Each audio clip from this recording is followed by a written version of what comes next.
Cole Bennett had lived on his family's ranch for all 34 years of his life. His grandfather had built the first barn with his own hands. His father had expanded the land to 6,000 acres. Now Cole worked it alone, raising cattle and growing wheat under the wide Montana sky. The year was 2847, and humanity had spread across the stars. People lived on Mars, on the moons of Jupiter, on planets circling distant suns. But Cole had never left Earth. He had no desire to. The land was in his blood.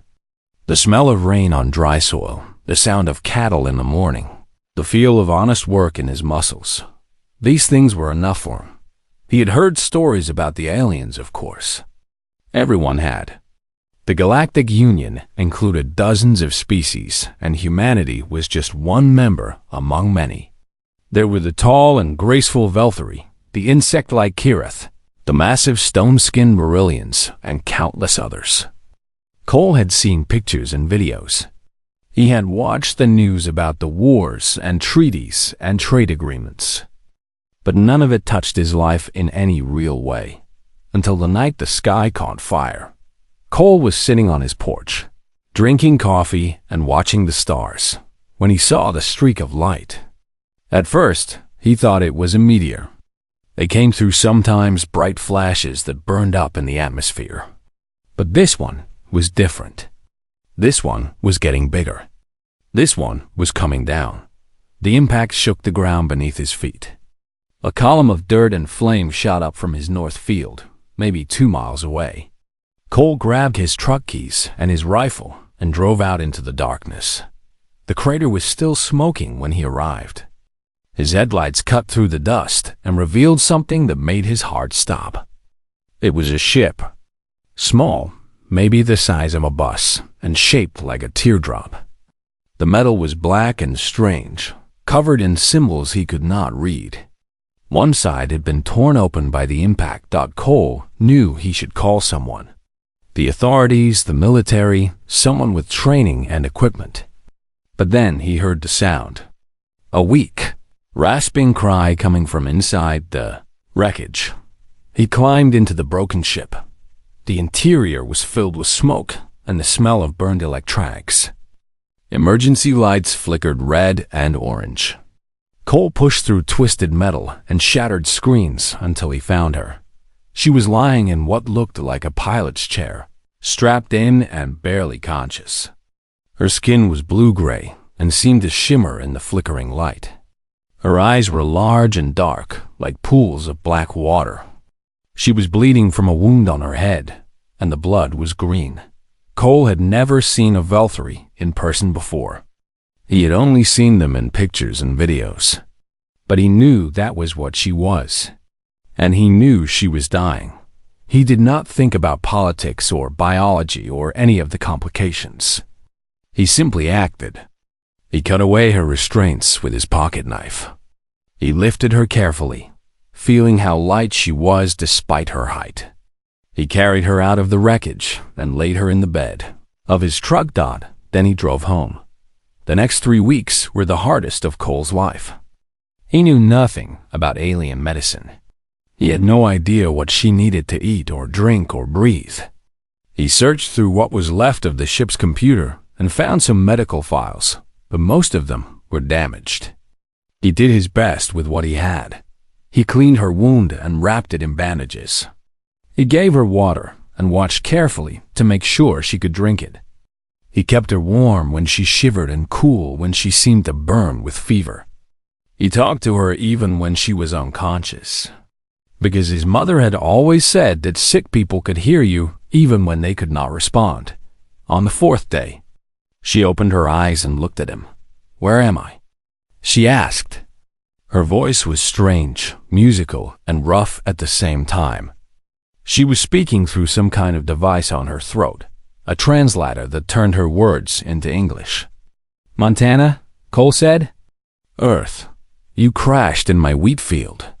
She tried to sit up and failed. "My ship, the others. Did anyone else survive?" Cole shook his head slowly. "There was no one else. Just you." She closed her eyes and was silent for a long time. When she spoke again, her voice was quieter. "I am Curavel. I am a scientist. I was fleeing the Dominion with a group of refugees. They found us. They destroyed our convoy. I am the only one who escaped." Cole did not know much about galactic politics, but he had heard of the Dominion. They were a military alliance that had been at war with several species for decades. The Velthari had suffered greatly in the conflict. "Well," he said, "you're safe now. Nobody's going to find you out here." She looked at him with those deep, dark eyes. "Why are you helping me? You do not know me. You owe me nothing." Cole thought about the question for a moment. "My mama raised me to help folks who need helping," he said. "Don't matter where they come from." Curavel stared at him as if he were the strangest thing she had ever seen. And perhaps, in a way, he was. Over the following weeks, she grew stronger. Cole learned that she could eat most earth foods, though she preferred things without much salt. He learned that she needed less sleep than humans, but spent long hours in a state of deep meditation. He learned that she had been a biologist on her homeworld, studying the genetics of her own species. And he learned, though she did not say it directly, that she was deeply alone. Her world had been destroyed. Her people were scattered across the galaxy as refugees. She had lost everything and everyone she had ever known. Cole did not try to fix her grief. He knew that some wounds could not be healed with words. Instead, he simply included her in his life. He showed her how he cared for the cattle. He taught her the names of the plants that grew along the creek.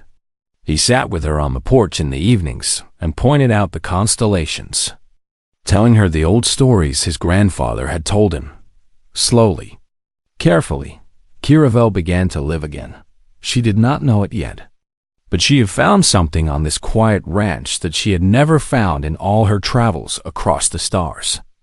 She had found a home, and Cole, who had always been content with his solitary life, discovered that he was no longer quite so interested in being alone. 3 months after the crash, Curavel could walk without help. 6 months after, she could ride a horse. Cole had not planned to teach her. She had simply watched him saddle up one morning and asked if she could try. Her first attempt was a disaster. She fell off twice and nearly spooked the horse into running through the fence. But she got back up each time, and by the end of the week, she could ride in a straight line without holding the saddle horn. "You're stubborn," Cole told her. He meant it as a compliment. "I am Velthari," she replied. "We do not give up easily." Cole smiled at that. He was beginning to understand that there were many ways to be strong. Life on the ranch settled into a rhythm. Cole worked the land and tended the cattle. Curavel helped where she could and spent the rest of her time studying Earth's biology. She was fascinated by how different everything was from her homeworld. The plants, the animals, the very chemistry of the soil, all of it was strange and wonderful to her. She set up a small laboratory in Cole's barn, using equipment she had salvaged from her crashed ship. She studied the wheat and the grass and the insects that lived in them. She took samples of the creek water and analyzed them for hours. Cole did not understand most of what she did, but he liked watching her work. There was a light in her eyes when she discovered something new, a joy that made her whole face change. They talked more as the months passed. At first, their conversations were simple, practical things about the farm and the weather. But gradually, they went deeper. Curavel told him about her homeworld, a planet called Velth that had orbited a blue star. She described its crystal forests and its singing winds and its cities that floated on clouds of magnetic energy. And she told him how it had been destroyed. The Dominion had come without warning. They had demanded that the Velthari surrender their technology and their freedom. When the Velthari refused, the Dominion had released a biological weapon that poisoned the planet's atmosphere. Billions had died in the first wave. The survivors had fled in whatever ships they could find. scattering across the galaxy like seeds in a storm. Cole listened without interrupting. When she finished, he did not offer empty words of comfort. He simply sat with her in the silence, letting her know that she was not alone. "I lost my parents when I was 20, he said finally. "Shuttle crash on the way back from Mars. It's not the same, I know. But I understand something about loss." Kiravel looked at him with those deep dark eyes. "How did you survive it?" "I kept working," Cole said. "I kept living. I figured that was the best way to honor them. By not giving up." She nodded slowly, and something passed between them that neither of them could name. The Galactic Union found them in the spring. A coasting shuttle landed in Cole's front yard one morning. Sleek and silver, and completely out of place among the cattle and wheat. 3 officials stepped out, 2 humans in formal uniforms and a tall Marillion with stone-gray skin. They were polite but firm. Kiravel was a registered refugee. She was supposed to be in a processing center on Europa, waiting for permanent placement. Her presence on Earth, undocumented and unmonitored, was a violation of several treaties. Cole stood on his porch and listened to them explain the situation. Then he asked a simple question. "Does she want to go?" The officials looked at each other in confusion. "That is not the relevant consideration," one of them said. "There are procedures, regulations." "I'm asking her," Cole said. He turned to Kiravel. "Do you want to go with them?" Kiravel stood very still. She looked at the shuttle, then at the officials, then at the ranch around her. The cattle were grazing in the morning sun. The wheat was green and growing. A bird was singing somewhere in the old oak tree by the barn. "No," she said. "I wish to stay here." The officials tried to argue. They talked about rules and requirements and proper channels. Cole listened to all of it, then shook his head. "She's not hurting anyone," he said. "She's not breaking any laws that matter. She's just living here, quiet and peaceful. If your rules say she can't do that, and your rules are wrong." The argument lasted 3 hours. In the end, the officials left without Kiravel. They would file their reports and make their complaints, but they had no legal authority to remove her by force. The Galactic Union prided itself on respecting individual choice, and Kiravel had made her choice clear. After the shuttle disappeared into the sky, Cole found Kiravel standing by the corral, watching the horses. "You did not have to do that," she said. "You could have let them take me. It would have been simpler."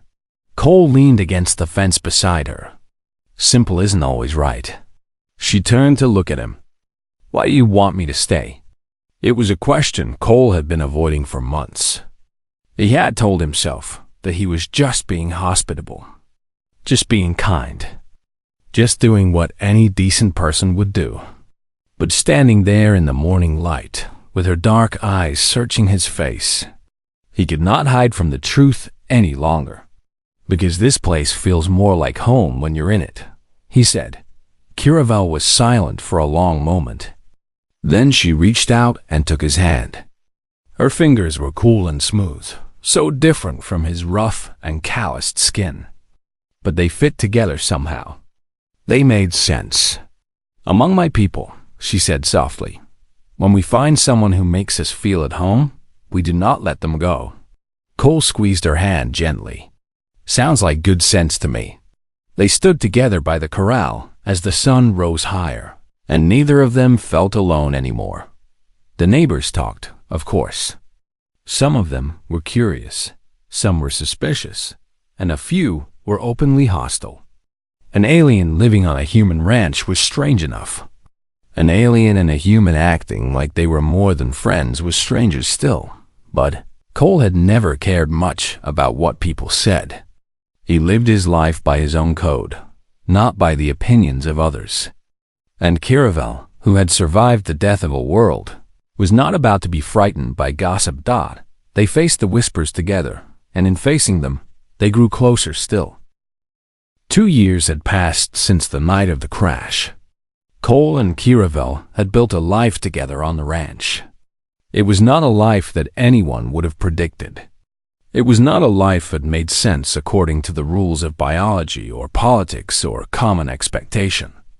But it was theirs, and it was good. Then everything changed again. It started with small things. Kiravel began to tire more easily. She slept longer than usual and ate less.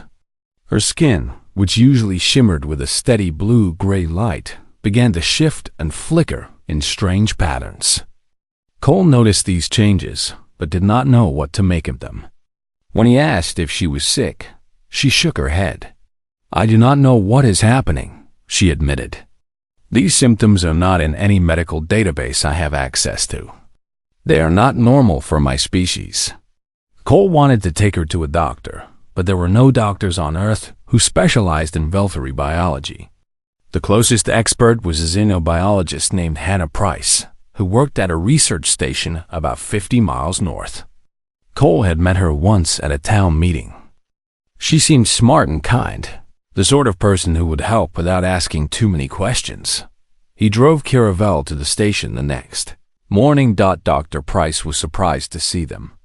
She had heard rumors about the alien living on the Bennett Ranch, but she had never expected to meet her in person.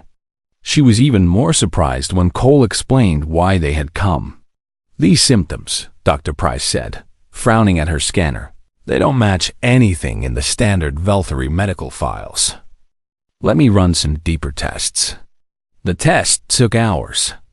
Cole sat in the waiting room, drinking bad coffee and watching the clock. He had never been good at waiting.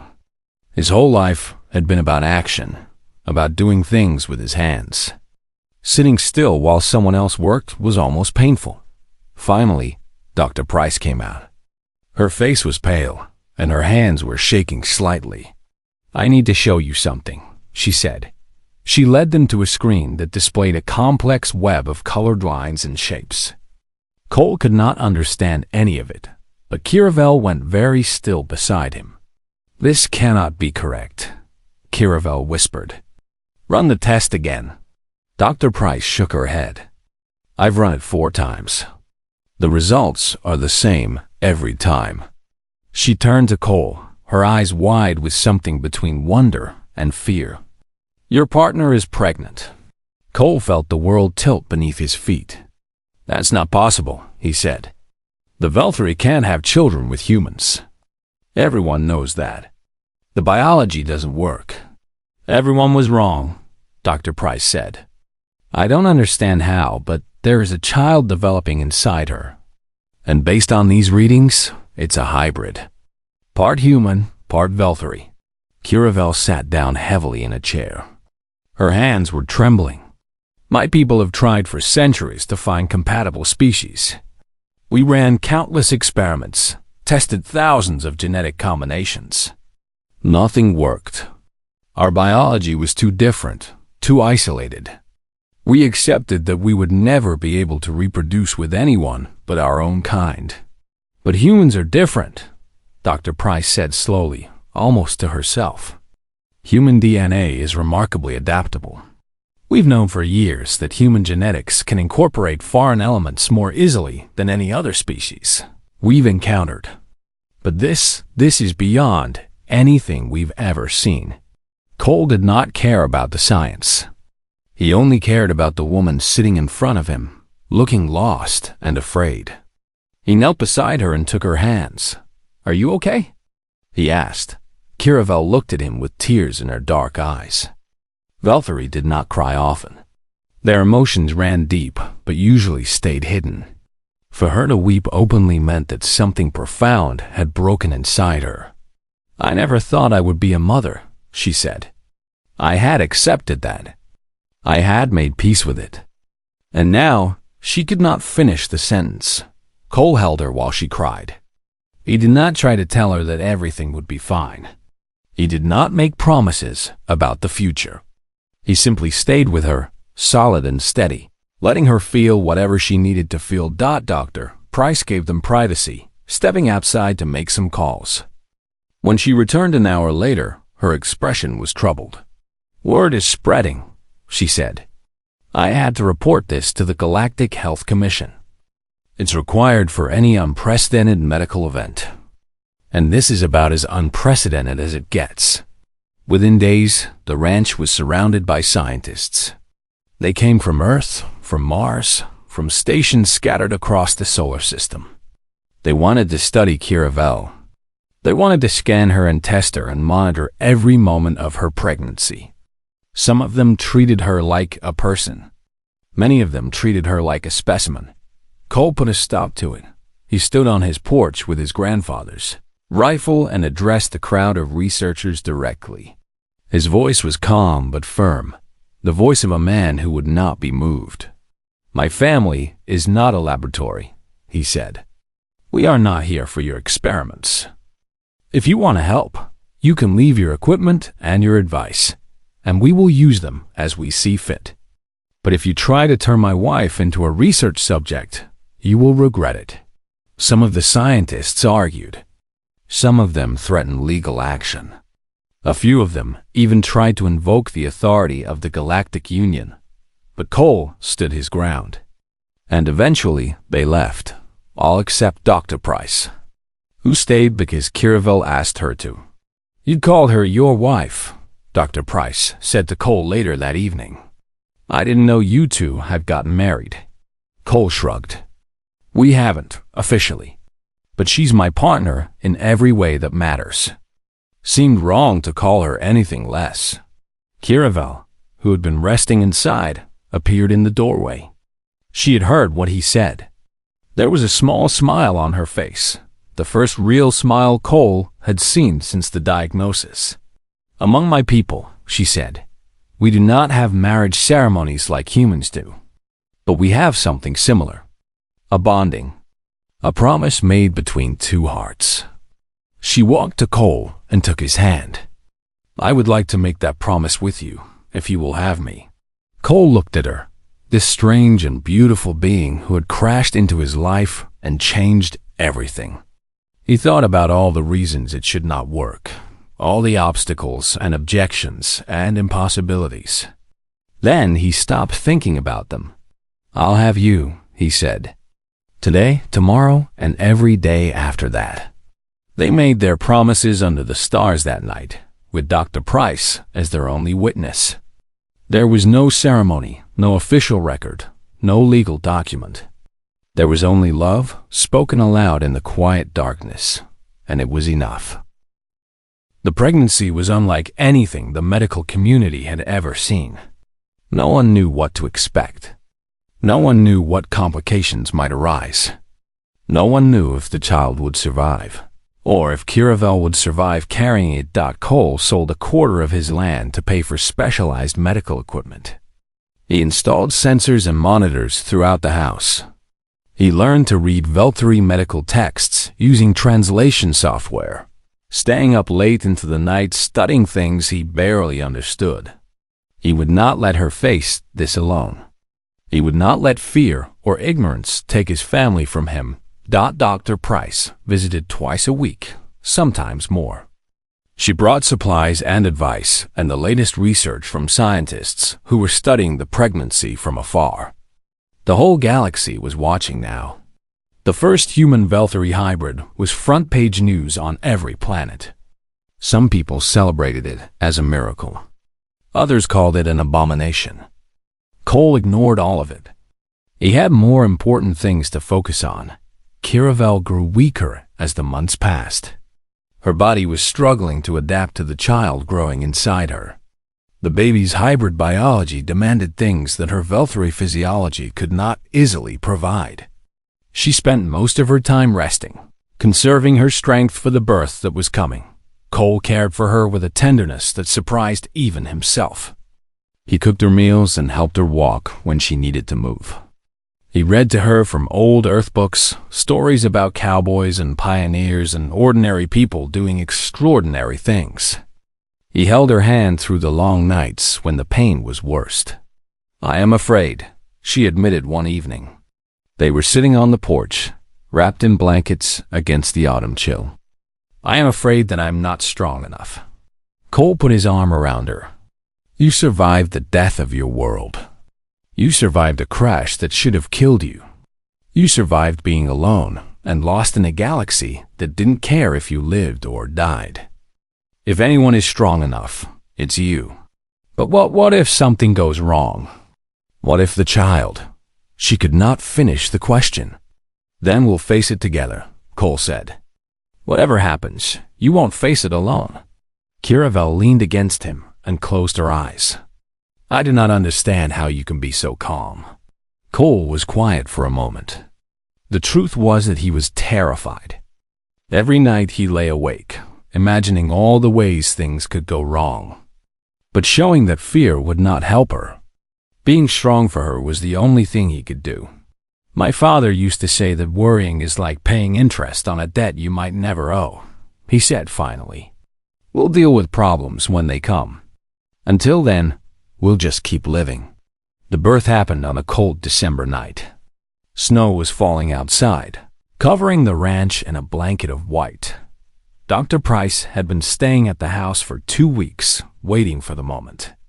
When it finally came, she worked with steady hands and a calm voice, guiding Kiravel through a process that no one had ever witnessed before. Cole stayed by Kiravel's side the entire time. He held her hand as she screamed. He wiped the sweat from her forehead. He whispered encouragement when her strength seemed to fail. And when the baby finally emerged, crying and alive and impossible, he was the first to hold his son. The boy was small but healthy. His skin was a soft bronze that shifted to silver in certain lights. His eyes were large and dark like his mother's, but his jaw was strong and stubborn like his father's. He had 10 fingers and 10 toes and a heartbeat that sounded like music. They named him Ella. Dr. Price examined the baby carefully, running tests and taking readings. When she finished, she looked at Cole and Kiravel with an expression of pure wonder. He's perfect, she said. His DNA is a fusion of both your species. Human flexibility combined with Velthari resilience. I've never seen anything like it. Kiravel held her son against her chest, tears streaming down her face. He is real. He is alive. I did not dare to believe it until now. Cole sat beside them, his hand resting gently on Eli's tiny back. He thought about his grandfather, who had built this ranch with his bare hands. He thought about his father, who had worked this land until the day he died. And he thought about his son, who would grow up between two worlds, belonging fully to neither, but connected to both. Welcome to the family, little man, he whispered. News of the birth spread quickly. Scientists wanted to study Eli. Politicians wanted to meet him. Reporters wanted to interview his parents. The Galactic Union issued a formal statement acknowledging the birth as a significant event in interspecies relations. The Velthari government in exile sent a delegation to Montana, carrying gifts and expressions of gratitude. Cole turned most of them away. He allowed the Velthari delegation to visit, because they were Kiravel's people and she wanted to see them. But he made it clear that Eli was not a symbol or a research subject. He was a child, and he deserved a childhood. The Velthari who came were old and weary, survivors of a dying race. They looked at Eli with tears in their eyes. For generations, they had believed their species was doomed to extinction. Their biology was too different, too isolated. They could not reproduce with any other species in the galaxy. But now there was hope. Human genetics are remarkable, one of the elders said to Cole. Your species can bridge gaps that we thought were uncrossable. If Velthari and humans can have children together, then perhaps our people have a future after all. Cole did not fully understand the implications, but he could see what it meant to them. These were people who had lost everything, who had watched their world die and their population dwindle. And now, because of Eli, they had something to hope for again. He's welcome to meet others of your kind, Cole said. When he's older, and if he wants to. But he's going to grow up here on this ranch, learning to be himself before he learns to be anyone else. The elder nodded with deep respect. "You are a good father. Your son is lucky to have you." Cole looked over at Kiravel, who was showing Eli to the other Valkyrie visitors. She was smiling, truly smiling, in a way he had rarely seen before. Their son was bringing her people hope, and that hope was bringing her joy. "I'm the lucky one," Cole said, that night, after the visitors had left and the house was quiet. Cole sat in the nursery and watched his son sleep. The snow had stopped falling, and the stars were visible through the window, millions of points of light, scattered across the darkness. Somewhere out there were worlds he would never see, species he would never meet, wonders beyond his imagination. But everything he needed was right here. His wife, his son, his home. He had never asked for an extraordinary life. He had been content with his cattle and his wheat and his quiet evenings on the porch. But extraordinary had found him anyway, crashing down from the sky and changing everything. And he would not trade it for anything in the galaxy. 15 years had passed since the night Eli was born. The ranch had changed in many ways, but the land remained the same. The wheat still grew golden in the summer. The cattle still grazed in the fields. The old oak tree by the barn still stood, though its branches reached higher now. Cole was 50 years old, and his hair had turned gray at the temples. His hands were rougher than ever, marked by decades of honest work. But his eyes were still sharp, and his spirit was still strong. He moved a little slower than he used to, but he never complained. Life was too good for complaints. Kiravel had changed too. Her skin had taken on warmer tones, influenced by years of living under Earth's yellow sun. Her translator device sat unused in a drawer somewhere. She had learned English the old-fashioned way, word by word, until she spoke it better than most humans. She still studied biology, still spent hours in her laboratory. But now her research focused on helping other Valkyrie refugees adapt to life on human worlds. And Eli had grown into someone neither of his parents could have predicted. He was tall, taller than Cole by several inches. His skin shifted between bronze and silver depending on the light and his mood. His eyes were deep and dark like his mother's, but they held a spark of mischief that was purely his father's. He could calculate hyperspace navigation routes in his head and break a wild Mustang before lunch. He spoke 3 languages fluently and was learning 2 more. Today was his last day on the ranch before leaving for the Galactic Academy. He had been accepted into their most prestigious program, a blend of science and diplomacy designed to train the next generation of interspecies ambassadors. It was an honor that would have been impossible 15 years ago, when no one believed that beings like him could even exist. Eli stood at the edge of the wheat field, watching cargo ships drift through the upper atmosphere. They were tiny from this distance, just specks of light against the blue sky. But he knew that each one carried passengers to worlds scattered across the galaxy. Soon he would be among them. Nervous? Cole asked, walking up beside him. Eli shook his head. Excited. Maybe a little scared, but mostly excited. Cole nodded. He understood the feeling. He had felt something similar when he was young, though his dreams had been smaller and closer to home. You're going to do great things out there. I learned from the best, Eli said. He meant it. Everything he knew about hard work and kindness and standing up for what was right, he had learned from watching his father. They walked back to the house together. The yard was busy with activity. 3 young Kirith children were chasing chickens around the coop, their clicking laughter filling the air. A teenage Morellian girl named Lucy was helping Kiravel carry boxes from the house to a waiting transport vehicle. The Bennett family had grown over the years.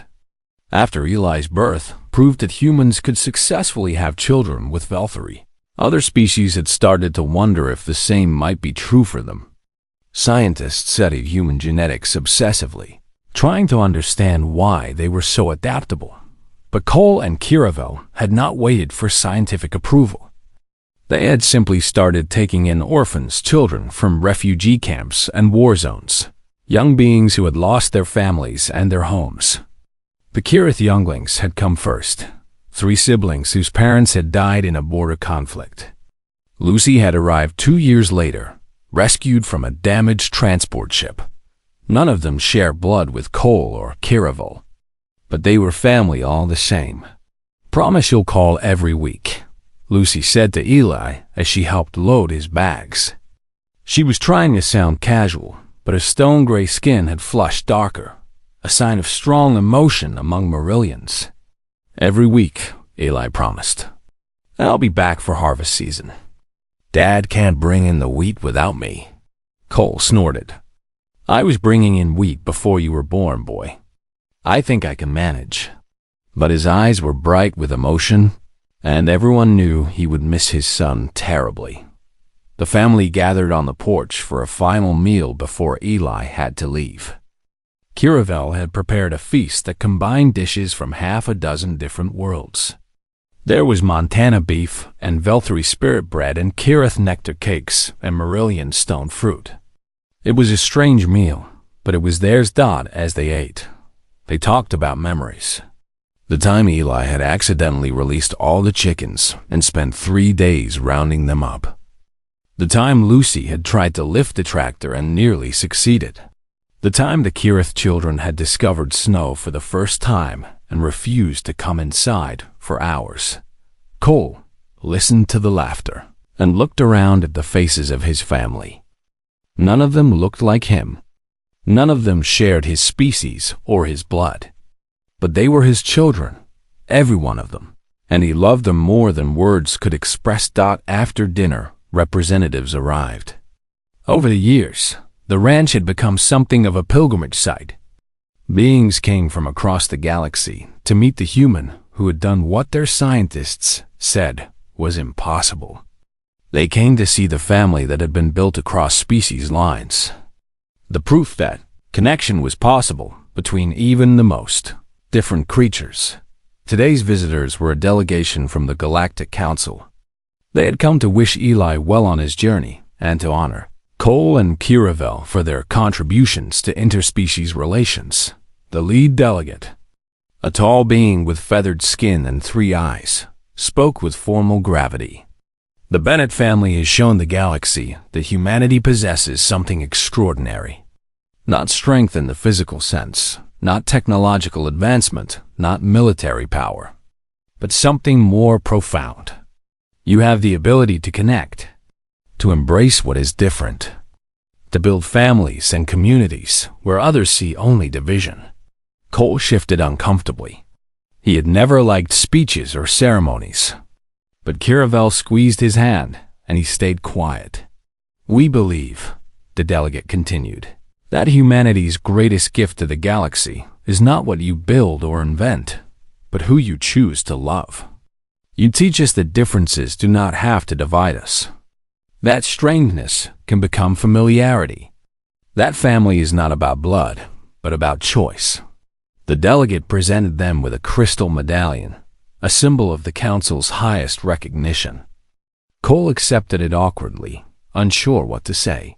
Later, after the visitors had gone and Eli's transport ship had disappeared into the sky, Cole sat on the porch with Kiravel. The stars were coming out, millions of them scattered across the darkness.